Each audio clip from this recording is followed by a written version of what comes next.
2022년 1월 14일 금요일. 예! 오늘 나 스키장 갈 거지롱. 스노보드 타러 갈 거야. 그래서 얼른 보고 갈게. 근데 장 봤어. 음봉이 왜 이렇게 길어? 아유, 또 으이그 험악한 분위기 조성한다. 테크주들 언제쯤 부활할까? 요동치는 시장에 대처해보자. 오늘 주제가 이거야. 마밤 대처해보자. 그럼 장 분위기 한번 봐볼게. 먼저 빅스부터 쭉. 빅스 보면은 저항선 지금 땅 때리고 있어. 20.2, 20에 지금 간당간당 이렇게 오거든. 기다려. 올라오지마. 내려가. 이 녀석이 잘한다 해줬더니 올라왔어.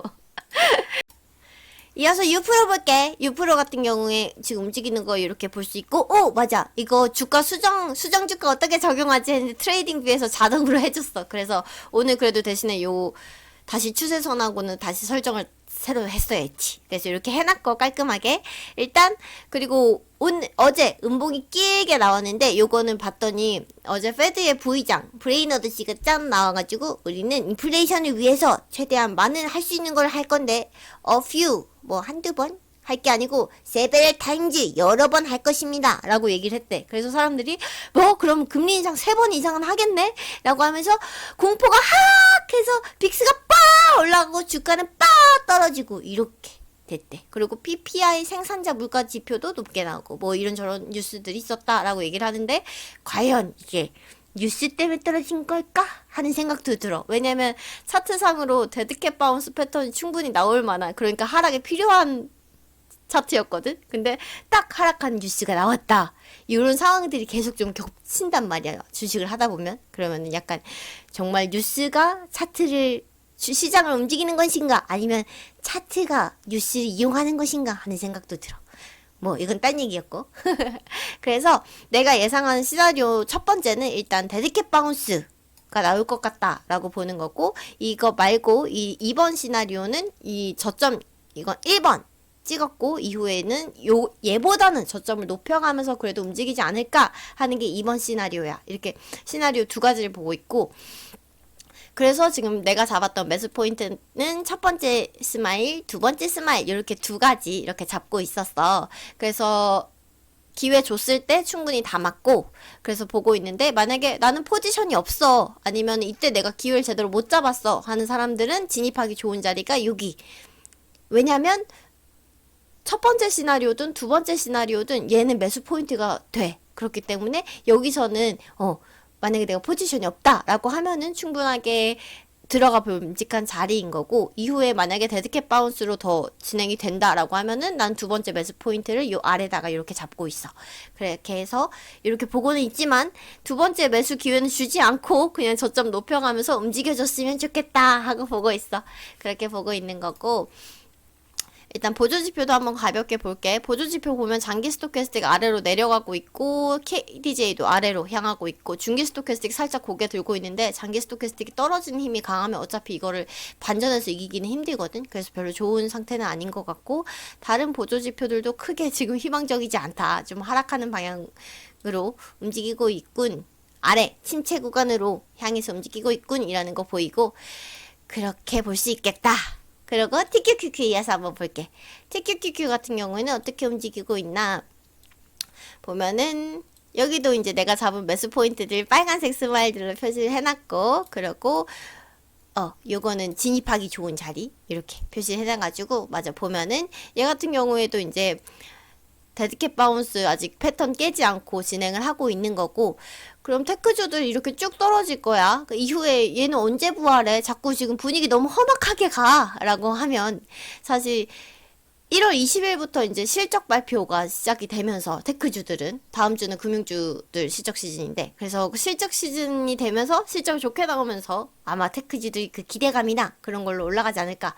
어닝 시즌 되면서 이제 테크주들이 좀 반전을 꾀하지 않을까 생각이 들고, 정말 신기하게도 이 데드캣 바운스가 딱 끝나는 패턴이 1월 20일이야. 1월 20일부터 실적 발표인데 너무 신기하지 않아? 약간 과학이다 이런 느낌.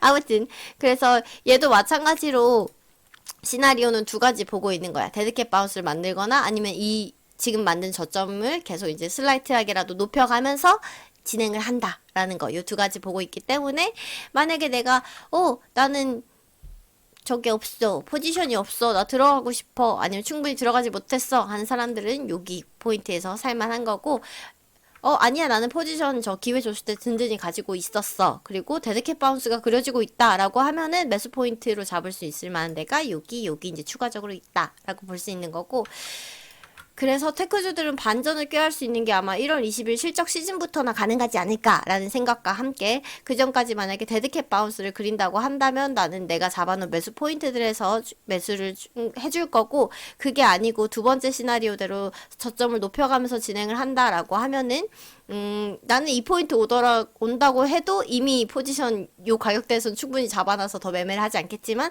안 잡은 사람들 충분히 조금 더 나는 든든하게 총알 갖고 있을래? 하는 사람을 더 늘릴 수 있을 것 같아. 요거 얘기하다 생각나는데, 그러면은 분할 매매한다고 하는데 몇 퍼센트씩 나눠서 해야 돼? 라고 물어보는 사람이 있었는데, 이거는 정해진 게 없지. 다들 각자 스타일대로 하는 거고, 그래서 나 같은 경우에는 여기 피보나치를 그려서 여기 0부터 1라인까지 여기를 시즌 1, 뭐 파트 1 이렇게라고 생각을 하고, 그리고 이후의 저점 여기를 파트 2라고 보거든. 그렇게 해서 요 사이에서는 한 70% 자산을 운용하게끔 해놨고, 이후에 여기까지 떨어지면은 여기서는 30%를 나눠서 이제 분할 매매한다. 요 정도로 보고 있는 거고, 만약에 나는 이런 스타일로 운용을 하고, 그게 아니고, 그리고 혹시 그러면 이 시즌 2보다 더 떨어지면 어떡해? 그러면 그때는 장기 투자 가는 거지 뭐. 시간에게 맡긴다 하고 볼 수 있지만, 만약에 그렇게 높이에서 물린 사람들도 무조건 그냥 장기 투자 나는 해야 되니까 이제 어플 지워. 주식 안 봐. 그러지는 말고 고통을 견뎌. 주식 떨어진다고 주식 어플 지우지 말고 자책하면서 공부해. 내가 만약에 이걸 봤으면 이때 팔 수 있었을 텐데, 아니면 이걸 봤으면 내가 이때 들어갈 수 있었을 텐데 하는 보조지표들을 찾아보거나 백테스팅 하면서 여기서 기회를 잡았어야 됐구나, 여기서 팔았어야 됐구나 하는 거를 보면서 차트 분석을 하고, 그게 공부가 되는 거야. 제가 줄인이라서 그런데 어떻게 공부하세요? 라고 물어본 분도 있었어. 이런 식으로 보면은 차트 분석이랑 백테스팅 하면서 점차 고통을 견디면서 나의 실력도 높아지고 차트 보는 눈도 조금씩 길어지는 것 같아. 내가 감히 이런 얘기를 해도 될지 모르겠지만 아무튼 이런 방법이 있어. 그렇다는 거고, 티끌큐크는 이렇게 보고, 티끌도 사실 비슷하게 움직이고 있지.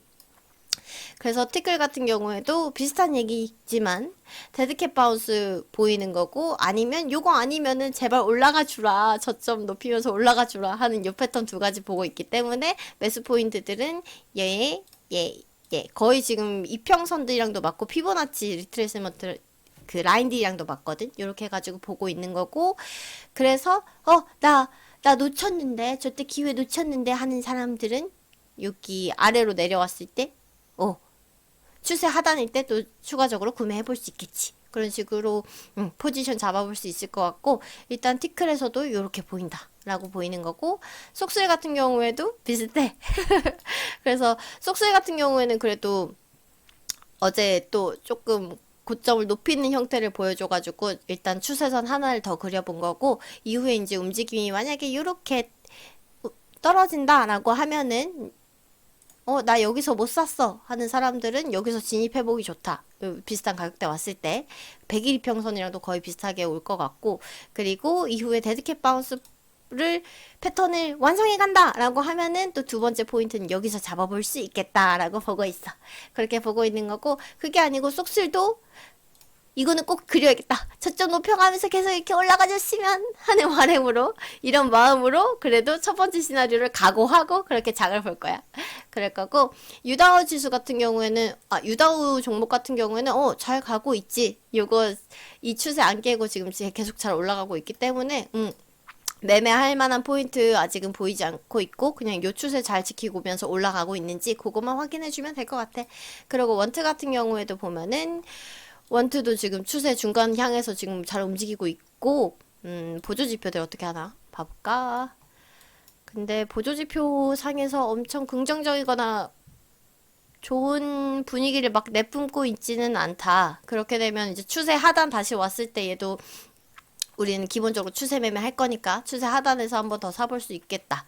근데 여기에 바로 올지는 잘 모르겠지만 추세 하단까지 만약에 온다고 하면은 거기서 이제 매수 포인트 잡아볼 수 있을 것 같고, 지금 일단은 위치 자체가 매매를 고려해볼 만한 포인트는 아닌 것 같다.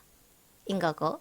그럼 이어서 불주 같은 경우에도 지금 테크주가 많기 때문에, 테크주 종목이기 때문에 이제 데드캣 바운스 혹은 저점 높여가는 2번 시나리오, 두 시나리오 중에 하나로 움직이지 않을까라고 생각을 해보는 거고, 나의 개인적인 생각이고.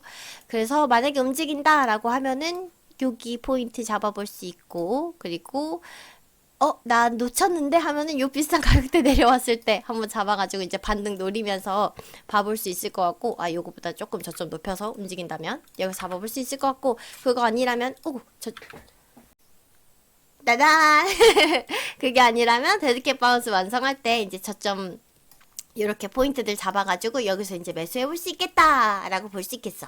그럼 마지막 파스 한번 볼게. 파스 같은 경우는 역시나 분위기 좋게 가면서 이제 매도 관점에서 봐줘야 되는 것 같고, 이제 다음 주부터 금융주도 이제 실적 발표를 차례차례 한다는데, 어차피 ETF이기 때문에 뭐 막 엄청 확 변하진 않겠지만 일단 참고를 해두고, 그리고 여기 이제 추세 상단까지 오면은 충분히 익절을 해준다 하는 마음으로 그렇게 보면 될 것 같아.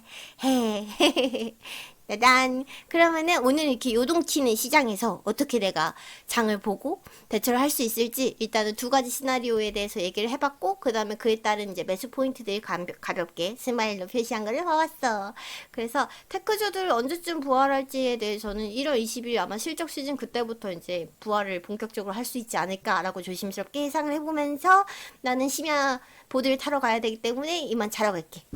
안녕! 그럼 오늘 여기까지. 따단!